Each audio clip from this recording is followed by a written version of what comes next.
Bom, continuando as nossas aulas de geografia, hoje nós vamos falar sobre os biomas e formações vegetais brasileiras. Formações vegetais não tanto, mas sobre os biomas. Essa aula foi um pedido do Carlos, que comentou aí embaixo o que ele queria. Então, se você quiser alguma aula, você pode comentar, não tem problema, pode ser que eu faça.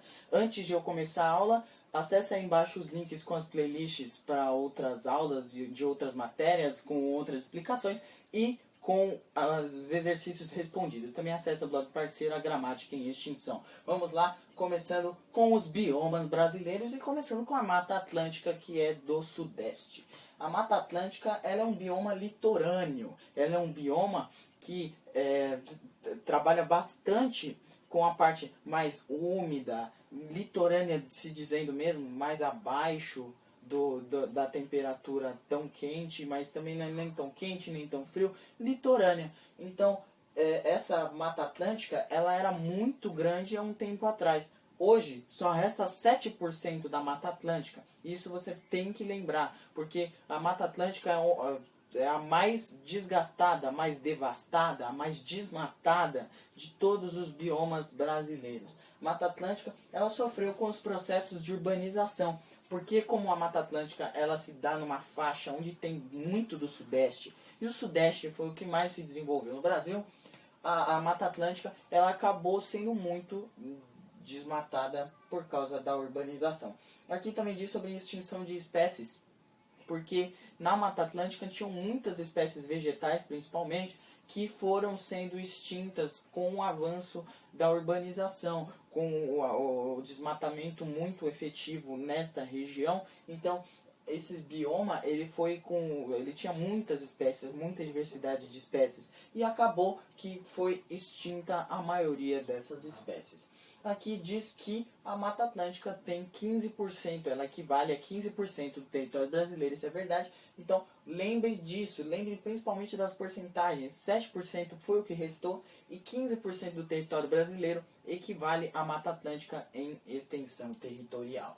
Bom, eu esqueci de falar, mas aqui tem a cana-de-açúcar. A cana-de-açúcar, pelo menos até um tempo antes de começar o desenvolvimento do café, a cana-de-açúcar ela era o principal produto exportado e produzido na Mata Atlântica. Então, a Mata Atlântica também sofreu bastante com a extração de cana-de-açúcar. Que os pampas gaúchos, eles são basicamente uma extensão de terra bem pequena, aliás, não é tanto quanto a Mata Atlântica, por exemplo, quanto a Amazônia, é bem pequeno e fica concentrado no sul do Brasil. Fica concentrado entre Rio Grande do Sul e Paraná e essa região aqui do Rio Grande do Sul, Uruguai e Argentina. Bom, esses pampas gaúchos, eles também são desenvolvidos por gramíneas. Gramíneas que são as vegetações baixas, as vegetações rasteiras, as vegetações que sofrem menos com por exemplo, com os problemas climáticos, porque essas gramíneas baixas, gramas basicamente, essas gramíneas elas não sofrem tanto porque elas já são desgastadas. Uruguai e Argentina fazem parte dos pampas gaúchos, porque como são muito encostados ao resto do sul do Brasil, esses dois países eles vão ter alguma parte do seu território composto pelos pampas. Aqui está falando sobre a silvicultura. Essa silvicultura você tem que anotar, porque a silvicultura é a plantação para produção em fábricas, a plantação para uma fábrica, para uma indústria. Então, essa produção aqui, ela é muito comum nos pampas gaúchos. Essa silvicultura, ela é muito efetiva, porque lá, com essa vegetação mais baixa, mais plana, tem as pequenas partes que são mais férteis, são usadas para plantação para indústria. Aqui o Pantanal. O Pantanal ele é o único aqui que é completamente alagado. A maioria é alagado. E essa parte alagada do Pantanal, ela dá origem a espécies exóticas. Tem muitas espécies brasileiras que só se encontram no Pantanal. Nem na Amazônia, por exemplo, que é a maior diversidade do mundo, e essas espécies exóticas também estão sofrendo com os processos de extinção. Aqui também diz mais tropical porque o Pantanal ele é uma área muito devastada, mas tem lugares com clima tropical até mais que a Mata Atlântica. É um lugar bem temperado, não tem excessos de temperatura. Então essa parte tropical, mais alagada, com diversidade, essa parte do Pantanal, ela é muito rica em espécies, em plantas, em animais, em verde, pode-se dizer. Esse Pantanal ele também sofreu com a plantação de arroz. Então a produção de plantação de arroz começou a devastar as terras do Pantanal. Aqui diz que o Pantanal é do centro-oeste. Então a maioria das terras do Pantanal, quase 100% das terras do Pantanal, se encontra no centro-oeste do Brasil. E o agronegócio, é bom você ressaltar o agronegócio, porque o agronegócio ele influenciou em todos os biomas. Mas no Pantanal, o agronegócio prejudicou ainda mais. Porque numa parte fechada, Goiás, Mato Grosso, essa parte do Pantanal que era mais alagada, ela foi sendo desgastada, ela foi sendo desmatada para a produção, para a agropecuária, para a sua agricultura, com gado. Então, o Pantanal ele foi muito devastado ao decorrer do seu tempo. Vamos para a Caatinga. A Caatinga ela tem um clima árido.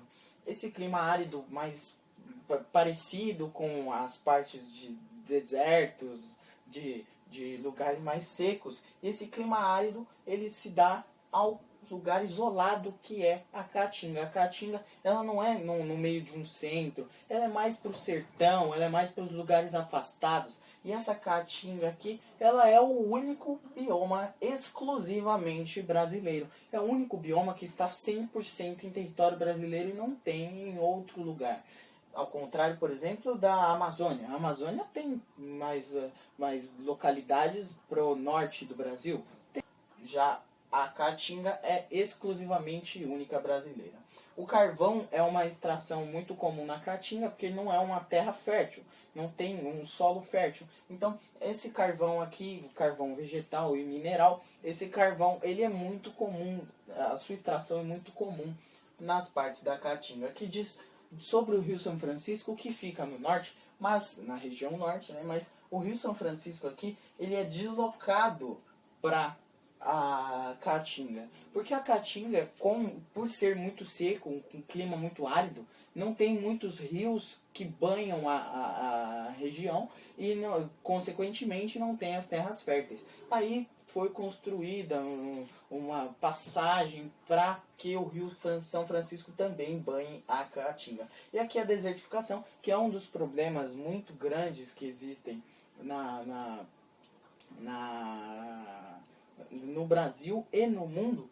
Essa desertificação ela é muito comum na Caatinga. Por isso que tem muitas terras que não são nem férteis, porque elas já foram desertificadas há muito tempo e não tem como usar mais. São terras inúteis para plantação. Então a Caatinga, de todos esses espaços brasileiros aqui, a Caatinga pode-se dizer que ela é uma das uma das menos plantativas, pode-se dizer, eu não sei se é assim que se fala, mas é uma das terras com menos possibilidade de plantação.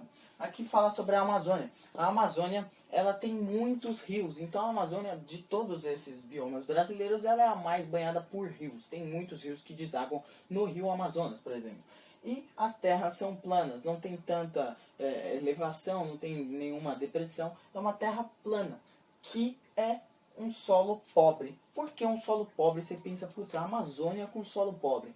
A Amazônia, a região amazônica, ela é muito banhada por rios, por águas. Lá chove demais. E com isso, quando chove no solo, o solo vai perdendo seus nutrientes, perdendo as suas vitaminas, seus sais. Por quê? Porque esse solo aqui, quanto mais entra água, mais se dispersa. E aí não fica concentrado na terra. A terra fica pobre, o solo fica pobre. E o agronegócio. O agronegócio, como eu falei, em todas as regiões o agronegócio é importante para contribuir no processo de devastação, de desmatamento. Aqui tem dizendo que o agronegócio ele também contribuiu para o desmatamento da Amazônia. que dá 49% do território brasileiro. Então aqui está dizendo, ó, 15% do território brasileiro é a Mata Atlântica, 49% é a Amazônia. Então só eles dois aqui dão 64% da terra brasileira, para você ter ideia de quanto os biomas brasileiros, principalmente a Mata Atlântica e a Amazônia, são importantes para o país. Aqui está dizendo também sobre a biodiversidade. A biodiversidade amazônica é a maior do mundo. Lá tem muitas espécies, mesmo tendo as partes mesmo de desmatamento e de extinção de espécies. A biodiversidade amazônica é uma coisa de outro mundo. Dizem que a região amazônica é o tipo paraíso tropical para, por exemplo, as pessoas que procuram espécies novas, para pessoas biólogos, por exemplo, eles amam a Amazônia, porque a Amazônia é um local muito importante pela biodiversidade. Então, a Amazônia, a região amazônica, ela começou a ser muito preservada pelo governo. O governo lança projetos para preservar para preservar a Amazônia. Bom, a câmera acabou o armazenamento e vamos continuar. Bom, eu estava falando que a Amazônia estava com muitos projetos do governo brasileiro para preservar essas terras. Então, o bem cultural brasileiro, o bem natural brasileiro é a Amazônia. Tanto que ela é valorizada muito pelos biólogos e pelos pesquisadores afora e dentro do Brasil.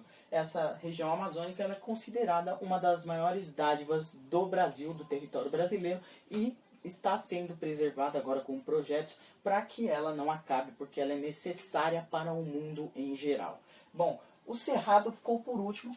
O Cerrado é simples, você pode entender muito facilmente, porque o Cerrado ele é uma região de extremos. O Cerrado ele é uma região que tem secas no inverno e que tem um período de muita chuva no verão. Então por isso o gado, aqui está dizendo sobre o gado ele é muito, ele sofre com muitas migrações nessa região. Porque o gado ele é muito forte, principalmente nos Pampas e no Cerrado, na região de Goiás, na região de Mato Grosso do Sul, por exemplo.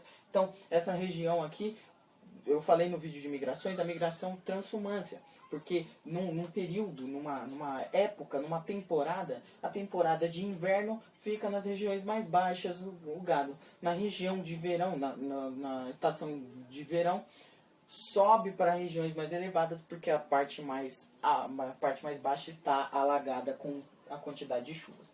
O Cerrado é o segundo maior bioma brasileiro, perdendo apenas para a Amazônia, para você ver que a Mata Atlântica, a Amazônia e o Cerrado são mais de 70% do território brasileiro, então é muita coisa.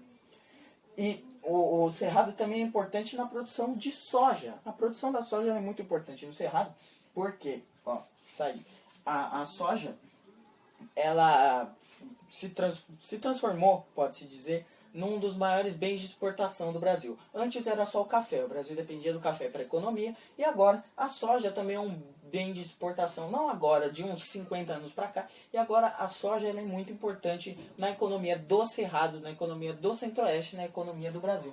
Por isso, o Cerrado começou a sofrer com um processo de urbanização, porque o Cerrado virou pode-se dizer uma potência, não, uma parte importante da economia brasileira. Então começou a se desenvolver Brasília, começou a produção de indústrias, e aí a urbanização começou a prejudicar o Cerrado com uma produção muito grande e